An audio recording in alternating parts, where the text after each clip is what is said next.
위대한 일을 이룬 평범했던 사람 아사랴에 대해 알아보겠습니다. 오늘은 어떤 인물인가요? 오늘은 남왕조 유다의 13대 왕 히스기야가 그동안 사람들이 잊고 있었던 여호와의 유월절을 다시 새롭게 지키기 시작하는데 큰 역할을 했던 아사랴라는 제사장을 소개하려고 합니다. 구약에 아사랴라는 이름이 여러 곳에 나와서 귀에 익숙한데 오늘은 그 많은 아사랴 중에서 히스기야 왕 때 제사장을 지냈던 아사랴이네요. 예, 아사랴는 돕는다는 뜻의 아자레에 하나님을 뜻하는 야를 붙여서 합성한 이름으로 하나님이 도와주신다는 의미를 가진 멋진 이름입니다. 그는 이름값을 잘했던 제사장입니다. 아사랴는 히스기야 왕 집권 원년에 대대적인 성전 회복 운동을 할 때 선두에서 그 운동을 진두지휘했던 총책임자였습니다. 통치 원년에 총책임자로 기용된 것을 보고 일부 성경학자는 그가 아마도 우시야 왕 시기부터 제사장을 하다 사악한 아하스 왕 시절 우상 숭배에 앞장서던 제사장들이 판을 치던 때 잠시 물러나 있다 히스기야 왕이 발탁하여 수장 자리에 모신 분으로 여깁니다. 히스기야 왕 때 아사랴 제사장이 어떤 역할을 했는지 궁금하네요. 먼저 성경에 나오는 여호와의 절기에 대한 이해를 좀 해야 합니다. 여호와의 절기가 무엇인가요? 절기란 우리로 하면 추석과 같은 일종의 명절입니다. 하나님은 이스라엘과의 관계에서 해마다 반복하는 절기를 통하여 구원의 감격과 기쁨을 맘껏 누리도록 하셨습니다. 7가지 여호와의 절기가 레위기 23장에 나오는데 안식일, 유월절, 초실절, 오순절, 나팔절, 속죄일, 초막절입니다. 이 7절기 중에서 이스라엘의 영적 상황을 가늠할 때 등장하는 절기가 있는데 그것이 바로 유월절입니다. 예배와 관련한 찬양으로 여호와의 유월절이 있는데 유월절은 우리의 예배와 연관이 된 절기인가 보네요. 요점을 잘 짚어주셨습니다. 유월절은 우리가 드리는 참된 예배와 연결되어 있습니다. 예배가 살아야 신앙이 살고 그리스도인으로서 풍성한 삶이 가능해집니다. 이런 중요한 유월절 절기를 우리 생각에 매년 이스라엘이 잘 지켰을 것 같은데 그렇지 않았습니다. 하나님에 대한 신앙이 바르게 섰을 때 이스라엘은 유월절을 지켰습니다. 그러나 영적으로 타락하여 여호와 하나님을 등지고 우상 숭배에 빠졌을 때에는 유월절을 지키지 않았습니다. 그래서 구약을 읽을 때 이스라엘이 유월절을 지켰다는 표현이 나오면 아하, 그들이 하나님 앞에서 바른 신앙을 가지고 온전한 예배를 드렸구나 라고 생각하시면 딱 맞습니다. 유월절은 우리처럼 먹고 마시고 즐겁게 지내는 단순한 명절 그 이상의 의미가 있는 것이네요. 유월절은 페사흐라고 해서 재앙이 지나갔다, 넘어갔다는 의미인데 애굽에서 노예 생활을 하던 이스라엘 민족이 하나님이 보내신 모세의 인도로 출애굽한 사건을 기념하는 명절입니다. 유대력으로 니산월 15일에 시작하여 7일 동안 명절로 지킵니다. 이는 훗날 십자가에 못 박혀 피 흘려 희생하사 죽으시고 부활하사 구원을 이루신 우리 예수님을 상징합니다. 즉 유월절은 십자가에서 단번에 완벽하게 완결하신 영원한 구원의 그림자입니다. 유월절은 우리 예수님이 이룬 구원의 그림자이군요. 그림자란 말이 중요합니다. 우리같이 구원의 본체이신 예수님을 구주와 주님으로 영접한 참된 그리스도인들은 구약 이스라엘 민족과는 달리 따로 그림자에 불과한 유월절이란 절기를 굳이 교회력에 집어넣어서 특별한 날로 지키거나 그러지 않습니다. 바울은 우리 예수님을 가리켜 우리의 유월절, 양, 곧 그리스도 라고 말합니다. 고린도전서 5장 7절. 우리가 집중해야 할 것은 유월절이라는 절기가 아니라 유월절 양이신 유월절의 참된 주인공이신 예수 그리스도 우리 주님입니다. 그러면서 바울은 유월절 명절에 누룩이 들어가지 않은 떡을 먹었던 풍습을 언급하면서 그 정신을 이어받아 오직 우리는 순결하게 그리고 진실하게 삶을 살아야 한다고 강조합니다. 유월절은 우리를 구원하시기 위하여 십자가에 피 흘려 죽으시고 부활하신 예수님을 바르게 믿고 순결하고 진실하게 삶을 살아야 한다는 교훈이 담겨 있는 명절이네요. 예, 그래서 유월절을 우리가 드리는 참된 예배와 연결하는 것입니다. 예배는 구원자 예수님을 찬양하고 우리를 죄에서 건지신 하나님의 은혜에 엎드려 경배하는 것이며 예배를 통해 죄를 자복하고 회개하여 용서를 받은 자로서 세상에 파송되어 말씀대로 진실하게 정결하게 사는 삶이 이어져야 합니다. 그래서 예배는 그리스도인의 시작이며 과정이고 마침 곧 전부입니다. 예배가 살아야 합니다. 그래야 우리 삶도 생생해집니다. 이런 중요한 의미가 있는 유월절을 남왕국 유다의 13대 왕인 히스기야가 재건하여 다시 지킵니다.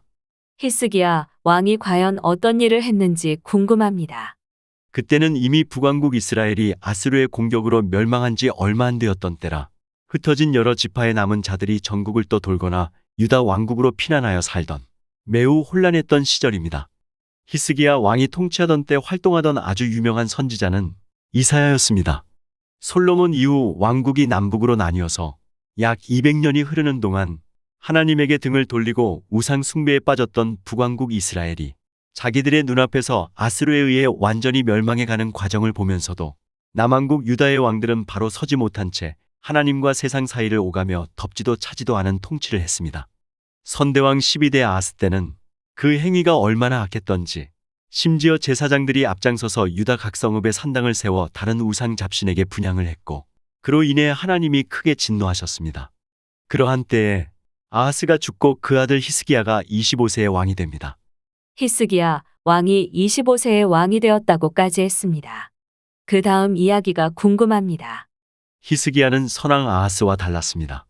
조상 다윗의 때와 같이 여호와 보시기에 정직하게 행합니다. 그 확실한 증거가 바로 유월절을 지킨 행동이었습니다. 히스기야 통치 초기 그 나라의 영적 현실을 성경은 이렇게 정리하여 말합니다. 하나님 여호와 보시기에 악을 행하여 하나님을 버리고 얼굴을 돌려 여호와의 성소를 등지고 또 낭실문을 닫으며 등불을 끄고 성소에서 분향하지 아니하며 이스라엘의 하나님께 번제를 드리지 아니하므로 여호와께서 유다와 예루살렘에 진노하시고 내버리사 두려움과 놀람과 비웃음거리가 되게 하셨다. 역대하 29장 6절로 8절. 사회와 신앙 분위기가 그러했으니 유월절을 아예 지킬 생각조차 못했겠네요. 하나님을 향한 예배가 완전히 무너진 시대였습니다. 그랬던 때에 히스기야가 왕이 되었는데 공교롭게도 업무를 시작한 것이 1월 1일이었습니다. 그가 제일 먼저 한 일은 그동안 불이 꺼지고 닫혔던 주님의 성전문들을 다시 열고 수리하는 일이었습니다. 이를 위해서 여기저기 흩어져 있던 제사장들과 레위 사람들을 성전 동쪽 광장으로 집합시킵니다. 왕이 여호와의 성전을 성결하게 하여 그 더러운 것을 성소에서 말끔히 없애라. 는 칙령을 내립니다. 히스기야는 그 무엇보다 통치 원년에 그동안 잊고 지냈던 유월절을 지키고 싶었기 때문입니다. 이때 등장하는 인물이 바로 당시 대제사장 아사랴입니다. 우리 성경에서는 아사랴를 하나님의 전을 관리하는 자라고 번역했지만 원문으로는 나기드라고 해서 이는 chief officer, 총책임자, 대표자란 뜻입니다. 그러니까 히스기야 왕이 성전을 청결하게 하는 이 모든 일의 지휘권을 아사랴에게 주었다는 얘기입니다. 아사랴 제사장은 총책임자로서 여호와의 전을 정결케 하는 일을 진두지휘했겠네요. 예, 히스기야 왕의 지시로 1월 1일에 시작한 성전 정결 작업이 8일 만에 여호와의 성전 현관인 낭실까지 마쳤고 또 8일 동안 성전 건물 구석구석을 정결케 하였습니다. 그렇게 총 16일에 걸쳐 성전을 정결하게 한 다음 번제단과 진설병 떡상과 거기에 딸린 모든 그릇들을 깨끗하게 하였고 정리정돈을 마친 후 본격적으로 하나님께 번제와 속죄제 제사를 드리기 시작합니다. 성전 시스템이 본격 가동되기 시작한 것입니다. 게다가 레위 사람들에게는 재금과 비파와 수금 등 악기를 잡게 하고 제사장은 나팔을 들게 하여 번제를 제단에 드릴 때 그와 동시에 여호와의 시로 노래하고 나팔을 불며 악기를 계속 연주하게 합니다. 그날 회중이 가져온 번제물의 수요가 수소 70마리, 수양 100마리, 어린 양 200마리, 그리고 자원제로 드린 예물이 소가 600마리, 양이 3000마리였습니다. 이 엄청난 규모의 제사가 다시 시작되자 문제는 그것을 감당해낼 제사장의 수가 턱없이 부족한 것이었습니다. 제사장이 부족하여 그 모든 번제 짐승들의 가죽을 능히 벗기지 못하게 되자 제사장이 아닌 레위 사람들까지 나서서 제사장을 도와야 할 정도였습니다. 아사랴는 부족한 제사장 충원과 모자란 인력을 아주 성실하고 신실한 레위인들을 선발하여 보조케 하는 일도 척척해냈습니다. 이처럼 예배의 회복과 재개에는 아사랴 제사장 같은 체계적인 리더가 필요합니다. 정결케 하는 일이 16일에 끝났으니 유월절은 언제 지켰죠? 원래 모세의 율법대로라면 유월절은 종교력으로 정월인 니산월 14일에 무교절을 시작으로 15일부터 21일까지 7일간 지켜야 하지만 아직 제사장들의 숫자도 충원해야 하고 널리 알려 회중들을 예루살렘에 모이게 하는 것도 불가능한 것이 현실이었기에 사정이 그러하다 보니 한 달 뒤에 지키기로 유보합니다. 이미 구역에서도 절기를 몇째 달, 며칠에 꼭 지켜야 한다는 그런 원칙만 고수하지 않고 소위 융통성을 발휘했다는 것을 알 수 있습니다. 원칙 준수와 아울러 융통성을 발휘하는 것이 엄격했던 절기법에도 통한다는 점을 잊지 말아야 합니다. 히스기야 통치 원년에 지켰던 유월절에 멸망한 북왕국 이스라엘 지파에 속한 남은 자들도 초청합니다. 가까운 에브라임 지파와 먼 곳 므낫세 지파 사람들에게 편지를 보내어 예루살렘에 올라와 함께 유월절을 지키자고 청합니다. 보발꾼들이 편지를 이스라엘과 유다에 두루 다니며 전했는데 냉랭하고 쌀쌀한 반응도 있었습니다. 특히 멸망한 지파인 에브라임과 므낫세 그리고 스불론 사람들이 비웃고 조롱하기도 했습니다. 하지만 그 중에서 일부 사람들은 겸손한 마음으로 예루살렘으로 찾아왔습니다. 그래서 둘째 달에 예루살렘에 큰 무리가 모여 성대하게 일주일 동안 유월절을 지켰습니다. 너무도 오랜 세월 동안 유월절이 뭔지도 모르고 지냈던 에브라임과 므낫세와 이사갈과 스불론의 많은 무리는 자신을 정결하게 하지 않은 채 유월절 규정을 어기고 유월절 양을 먹어 규정을 어겼지만 히스기야가 기도합니다. 선하신 여호와여 용서해 주소서. 결심하고 하나님을 찾아온 사람은 누구든지 비록 성소의 결대대로 스스로 깨끗하게 못하였을지라도 용서하옵소서. 그랬더니 하나님이 그 기도에 응답하셔서 아무도 벌하지 않으십니다. 그 유월절 규모가 엄청났습니다. 히스기야가 군중에게 준 수송아지는 1000마리, 양이 7000마리였고 신하들이 내놓은 수송아지가 1000마리, 양이 1만 마리였습니다. 매우 성대한 유월절 명절이었네요. 그렇게 끝나고 말았나요? 예배의 성공은 실제 현실 삶에서 놀라운 개혁과 부흥과 풍요로움의 축복을 일으킵니다. 이 유월절 축제가 끝나자 예루살렘에 모였던 모든 사람들은 유다 여러 성으로 가서 돌기둥 우상들을 깨뜨리고 아세라 여신상을 찍어 내쳤고 산땅과 제단을 헐어버렸습니다. 제사장과 레위 사람들은 근무 편성표를 짜서 번제와 화목제를 계속 그치지 않고 드리기 시작했고 성전에서 하나님을 섬기며 감사하고 찬송하는 것을 멈추지 않았습니다. 이렇게 예배가 회복되자 사람들이 곡식과 포도주와 기름과 꿀과 밭의 모든 소산의 첫 열매를 주님께 자발적으로 풍성히 드렸고 또 모든 것의 11조를 수 없이 많이 가져왔습니다. 주의 전과 제단의 제물로 쓰일 소와 양이 차고 넘쳤고 그 뒤 5개월에 걸쳐 여호와께 구별하여 드린 예물의 11조가 쌓이고 쌓여 큰 더미를 이루었습니다. 이를 보고 놀란 히스기야 왕에게 아사랴 제사장이 이런 말을 합니다. 백성이 예물을 여호와의 전에 드리기 시작함으로부터 우리가 만족하게 먹었으나 남은 것이 많으니 이는 여호와께서 그의 백성에게 복을 주셨습니다. 그 남은 것이 이렇게 많이 쌓였나이다. 역대기의 보고에 따르면 그래서 이루었던 일이 첫째, 하나님의 성전에 대한 완벽한 관리, 둘째, 율법과 계명의 철저한 준수, 셋째, 하나님에 대한 바른 예배라고 합니다. 오늘 교훈.